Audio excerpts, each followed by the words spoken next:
या रिपोर्टमध्ये जी माहिती आहे त्या आधारावर या गुंतागुंतीच्या प्रकरणात आत्तापर्यंत काय काय समोर आलंय आणि तपासाची दिशा काय असू शकते याचा एक सखोल आढावा घेणं.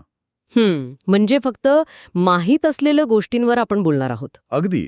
चला तर मग या प्रकरणातील तथ्यांचा आणि त्याच्या वेगवेगळ्या पैलूंचा विचार करूया. ठीक आहे. तर सुरुवात कशी झाली, म्हणजे ही घटना समोर कशी आली. 8 सप्टेंबर 2025 लॉस एंजेलिसमध्ये हॉलिवूड हिल्स भागात एक टोयार्ड आहे. हो, जिथे बाड्या ओढून नेऊन ठेवतात. बरोबर.